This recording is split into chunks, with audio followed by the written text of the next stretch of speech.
ئەزیزەکان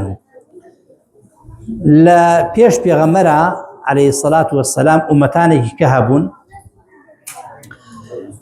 پەیامیان جیاواز بوو، تەمەنیشان جیاواز بوو، یاسا و ڕێساشیان جیاواز بوو، وەکو چۆن ڕۆژوو بۆ ئێمە لەگەڵ ئەوانە جیاواز بوو، بەڵام هەر هەیان بووە كتب عليكم الصيام كما كتب على الذين من قبلكم لعلكم تتقون.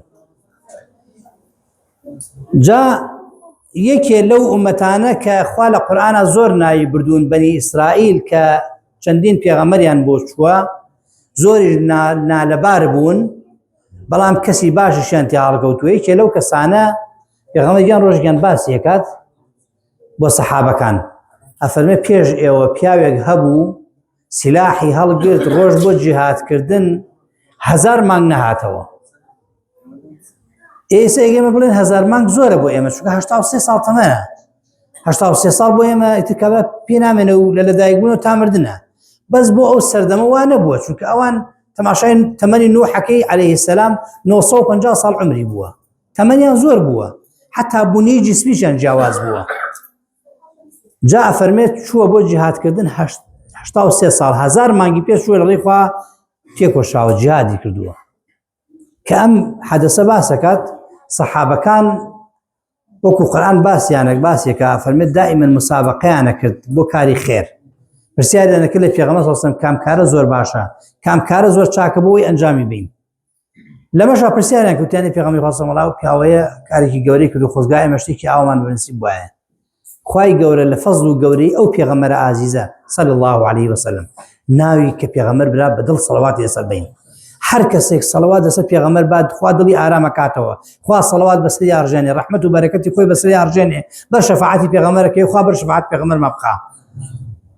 ئەفەرمێ کاتێک ئەم مۆزوعەی باس کرد خوای گەورە سورەتی قەدری دابەزاندە خوار ئینا ئەنزەلناه فی لەیلەتی القەدر ليلة القدر خير من 1000 شهر تنزل الملائكة والروح فيها بإذن ربي من كل أمر سلام حتى مطلع الفجر. سورة قدر هات أخواروا فرموي بو أمتي تو أي پیغمبر صلى الله عليه وسلم شويك من دانا وكجورترين شوي الريزة شوي تقديره شوي حرمته شوي ليخوشبونه شوي مهربانية شوي دابزين الرحمة بزي خواي مهربانة هر كسي تيايا بيدار بخير 1000 مانگ زياتي دسكوي. ئەمە فەزڵی پێغەمبەرە بە ئێمە دراوە.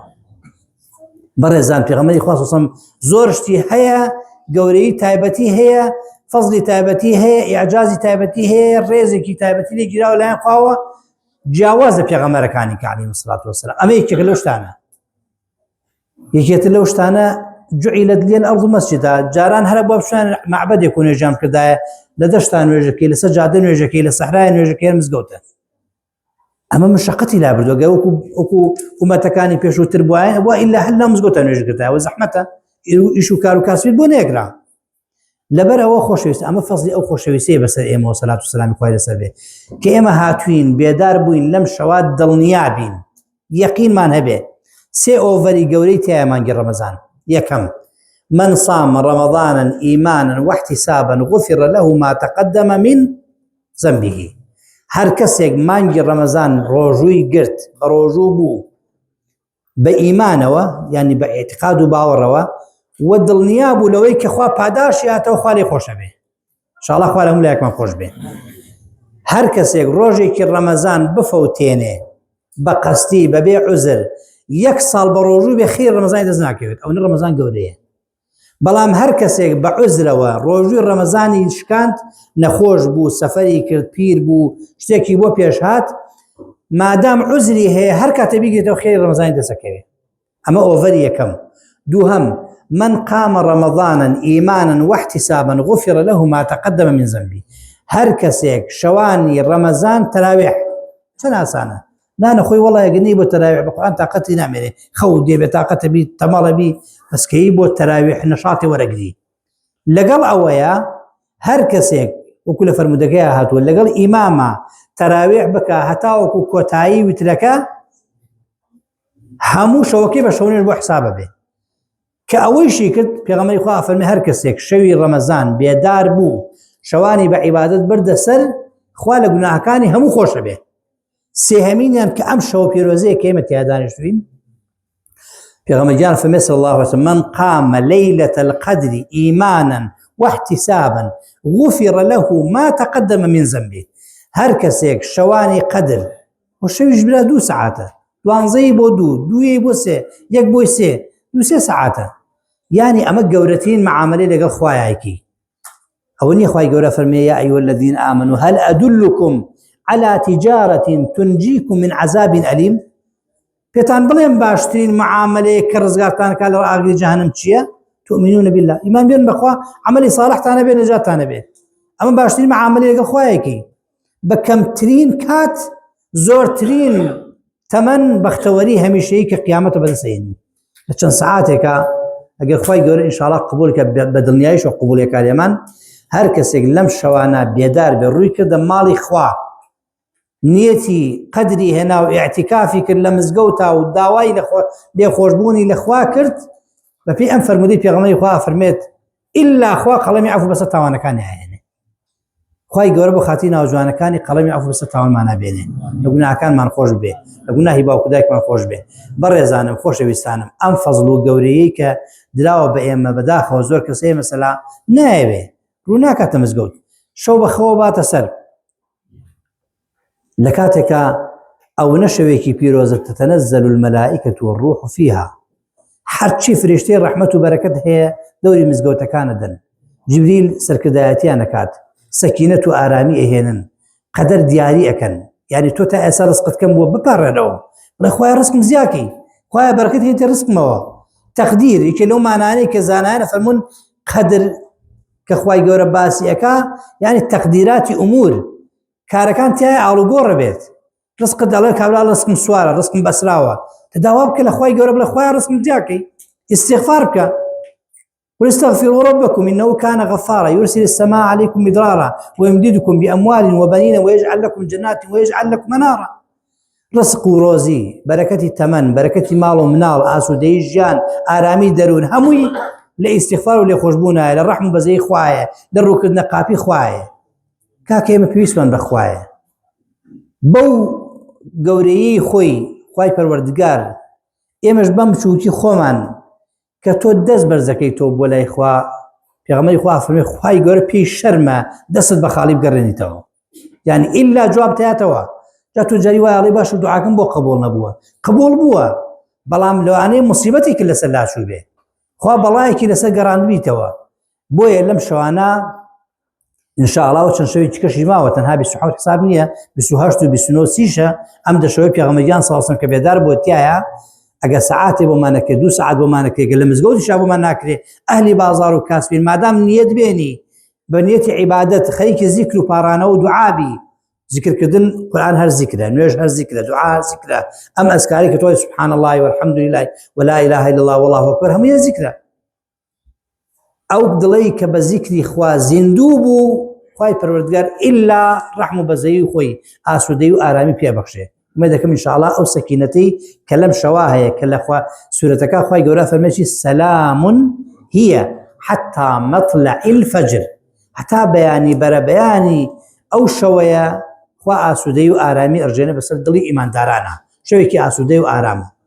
جا لەبەرەوە ئینشاءڵڵا هەوڵ بدەین وەکو چۆن ئاوا لە ماڵەکەی خوایە کۆبووینەتەوە، لەگەڵ خەڵکیشا چاک بین. بەڕێزان ئێمە هەمومان ناسراوین، بەتایبەتی لەم شوێناکە ڕازیانە هەمووی کەسوکار و ناسراوی یەکترین. وەڵی چەنە بینی خۆت و خوا چاک بکەی، ئەگەر لەگەڵ خەڵکیە باش نەبی خوای گەورە لێت ئەڕەنجێ، چونکە پێغەمبەری خوا فەرمێ صلی الله عليه وسلم خير الناس أنفعهم للناس، خير الناس من نفع الناس.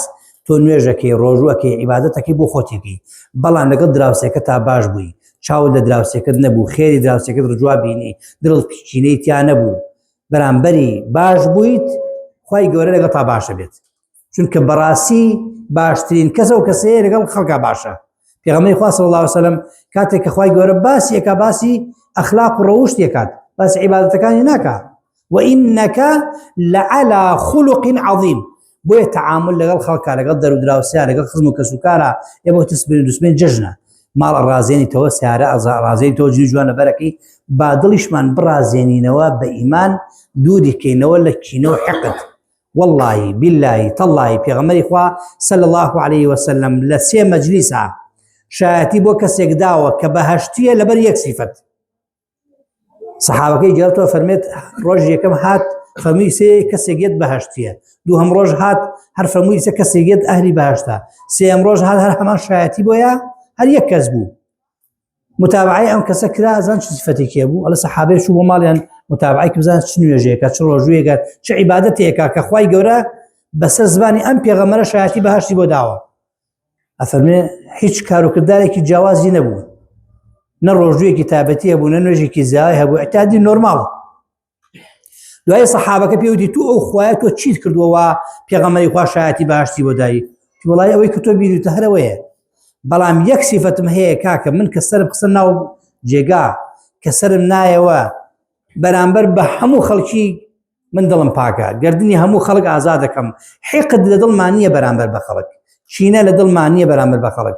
وڵای تۆ ئەگەر دڵساف بووی، ئەگەر تۆ زبان پاراو بووی، ئەگەر تۆ هەڵوێز جوان بووی، لەسەر زبانی تۆ لە ڕەفتاری تۆ لە کردداری تۆ دراوسێکەشت باشە بێت، هاوپیشەکەشت باشە بێت، ئیمان لای شیرینە بێ، کەواتە تەعامل لەگەڵ خەڵکات دەرو دراوسێ بەتایبەت کە ئێوە هەمووتان دراوسێ یەکترین ناسراون لەگەڵ یەکتریا. ئەگەر خەلەل هەبێ لەوە نوێژەکەش بەکەڵ نایە، چونکە نوێژکردن و عیبادەتکردن کە چوویتە دەرەوە دەوریەیە، کە چوویتە دەرەوە لەگەڵ خەڵکا باش نەبووی، باسی خەڵکت کرد، چاوت لە ماڵی خەڵک بوو، زوڵمت لە خەڵک کرد، ماڵی خەڵکت خوارد فێڵت کرد، مانایە بەکەڵ نایە.